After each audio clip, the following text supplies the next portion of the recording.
Hello, this is Robert, and in this video I would like to show you some of the ways that you can customize Vim so that it makes it easier to write your C++ code. So this file right here is from a previous class, so I'll just use that as an example. So let me reopen the file with the vim command and then the file name. And we can already see that we have some code highlighting going on. So some of the reserved words that are part of C++ are green, such as const and int, etc. And then we have our include statements are magenta, and then we have red for our libraries and for our literal values right there. I'll show you how the formatting was set to be default on. If you would like to turn formatting on or off while Vim is running, you can just type the colon in command mode, and then you can say syntax on or off. So it's on right now, so if I want to turn it off, I would say off. And then if I want to turn it back on, I would type the colon, and then I would say syntax on. Okay, that's one cool feature that you can have with Vim. The other cool feature that we can have with Vim is auto indentation.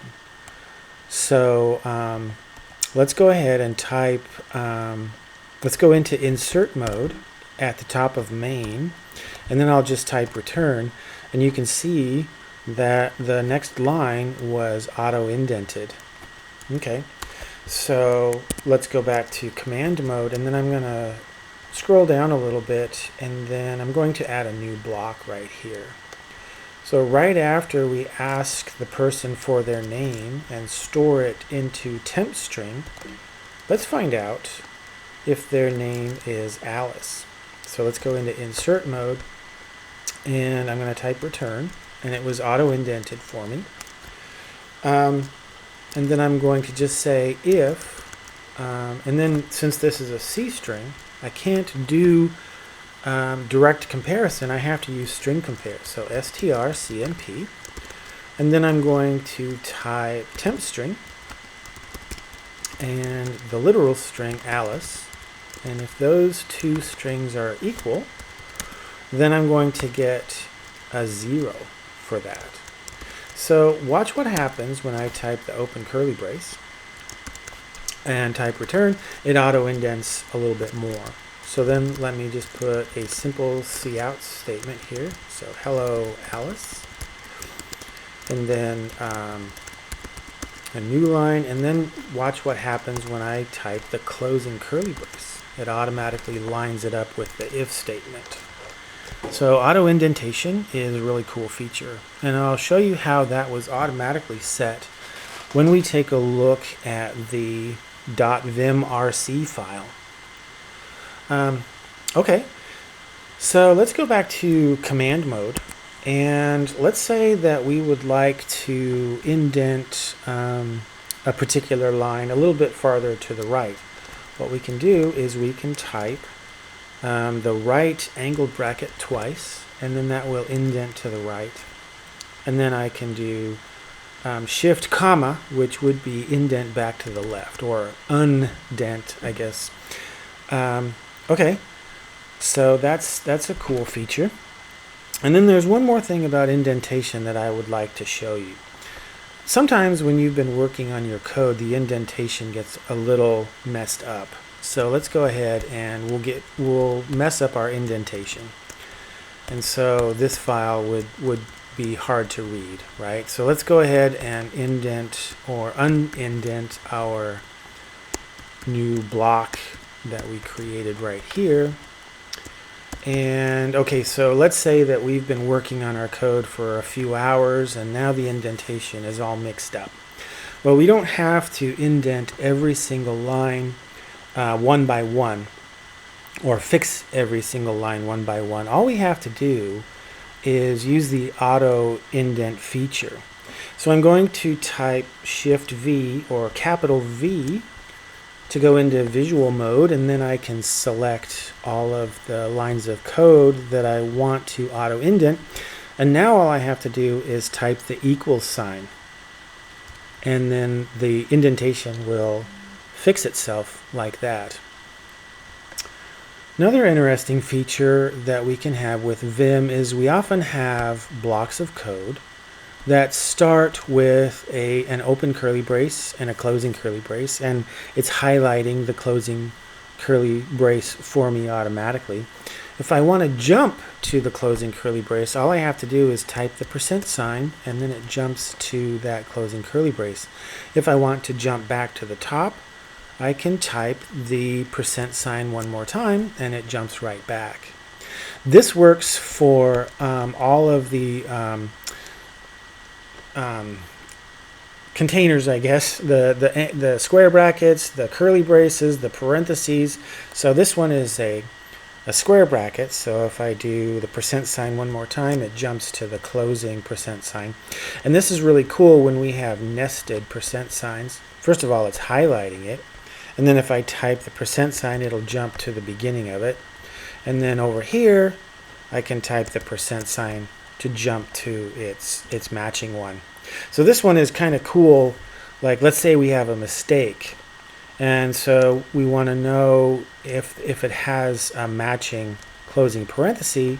If I type the % now, it doesn't. There's nothing to jump to. So that's a good indication that we have an error right there. Okay, so let me put that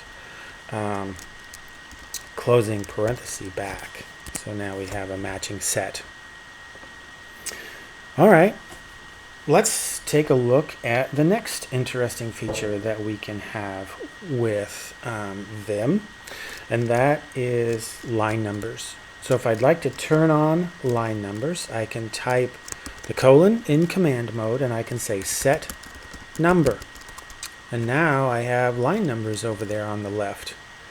So this makes it pretty easy to jump to any line of code that I might be interested in. Let's say I'd like to jump to line 14, my other function right there. So all I have to do is type 14 and then shift lowercase g, and it will jump right to line 14. I can do the same for my function, so that would be 10 shift lowercase g. If I want to go to the top of the code file, I can type G twice, so GG. If I want to go to the bottom of the code file, I can do capital GG, so Shift GG, or yeah, I guess just one G. Yep, sorry, just one G to go to the beginning, but type a lowercase g twice to go to the top of the file. Let's double check that one more time. Yeah, okay, so G twice, lowercase g twice to jump to the top of the code file. All right, if I would like to search forwards, like let's say I'd like to jump to the header for main, I can type the / key and type main, and it will jump right to it. Let's now search for person. And so now that I have searched for person, I can type the lowercase n key to search for the next occurrence of the word that I searched for. If I type lowercase n again, it will jump back down. I'm sorry, it will search down for the next occurrence of what I searched for. So let's go down here a little bit, and now let's say I would like to search backwards. So then I can type Shift N or capital N, and that will find the previous version of what I searched for. So to search forward, it's lowercase n. To search backwards, it's uppercase n. Right. So the other thing that I can do is if I want to search backwards, it's the question mark, and then if I search for person, there they are right there. If I want to search forward, it's the / key right there. So that's a little bit on searching. Okay, let's go ahead and now take a look at how we can set some of these features up automatically. So let's switch to the vimrc file. So I'm just going to quit, and I don't want to save any of my edits, so I'm just going to type the exclamation mark or bang, and then when I type enter, all of my edits have been thrown away. Okay, so let's go ahead and take a look at the vimrc file. And the vimrc file has to be in your home directory. So, and you can get back to your home directory if you're in any other directory just by cd and then the tilde key. So now we're guaranteed to be in my home directory. So pwd, print working directory. And I know that I'm in my working directory now. And so let's go ahead and list the files in my home directory. Well, there they are, but that's not all of them. There are some hidden files as well. So if I'd like to see those, I can say ls-a. And now we can see some of these files start with a dot. The dot means that it's normally hidden. This file right here, .vimrc, is a text file, and that is the file that we are interested in editing. So whenever you start up Vim, it will search in your home directory for a .vimrc file, and if it finds one, it will load the commands that it finds there. Okay, so let's just see what's inside of vimrc. So I'll say cat.vimrc, like that. And that is the contents of the vimrc file. If I would like to edit it, I can say vim.vimrc. Okay, and we can see that we have syntax highlighting on with that first line, and then we have auto indent automatically set to on, and then it's going to use the C language to decide how to indent. And then if I want my shift width to equal 4, so that's the auto indent. Whenever there's a new block, it will auto indent by 4. And then that's also how much it will indent when I type the angled bracket twice, so right or left. Shift width, when I type the angled brackets twice, it will now shift 4 spaces. And then soft tab stop also has to do with the way that indentation happens. It's a little bit complicated. Okay, and then notice that I have expand tab commented out. So if you want to turn off some features in your vimrc file without having to delete the line, all you have to do is put a double quote in front. So that's how you would comment out your vimrc statements. So let's go ahead and we'll get rid of that double quote. And so now expand tab is set to on. And then if I want to automatically have line numbers set to on, I can get rid of that comment. And now whenever I open up a text file using Vim, it will automatically have line numbers. And then this last one is kind of interesting. It is fold method. So we can fold our code automatically. A lot of people don't like to have the fold method automatically set because all of the code in the file, whenever you open it, is going to be automatically folded up. Okay, and so if you just have a short source code file, you might want to leave this turned off. On the other hand, if you have a very long source code file, this can actually be very handy, and it will save you from having to do a lot of scrolling up and down. So if you have, like 100 or 200 lines of code, all you have to do is turn on syntax folding, and then you won't have to scroll as much. So let's go ahead and turn that back on, and we'll go ahead and write and quit. So we're going to save the file and then quit. And so now if I do cat.vimrc, I can see that all of those settings are now set to on because I got rid of the double quotes. So let's open up our code file one more time, and that was that file right there. Okay, so you can see that it used the C language to figure out which statements went together, and it folded up the items that it could. So the scrolling is a lot faster. There's only, about 5 statements now in the entire file because all of the other lines have been folded up. So if we want to open a fold, we type the Z key and then the O key. So it's going to be Z-O. Okay, so I opened up the main function, which was folded up. If I would like to open up my struct, I can come up here and I can type ZO for that. If I would like to close something back up, all I have to do is go to the block. It doesn't really have to be at the top or the bottom, and I can say ZC. And now main got closed up again.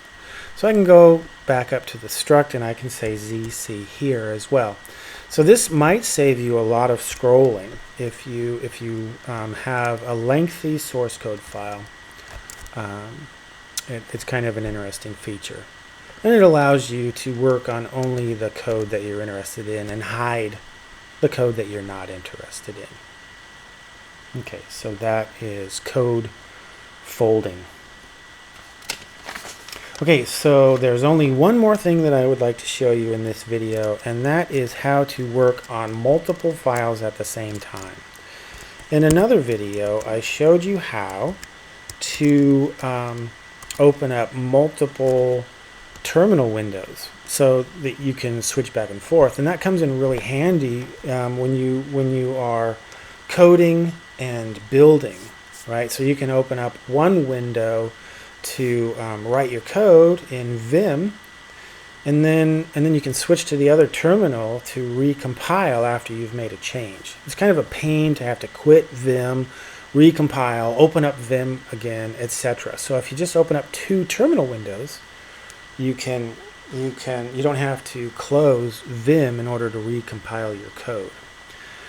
All right, so let me switch to my multi-file project. There it is right there.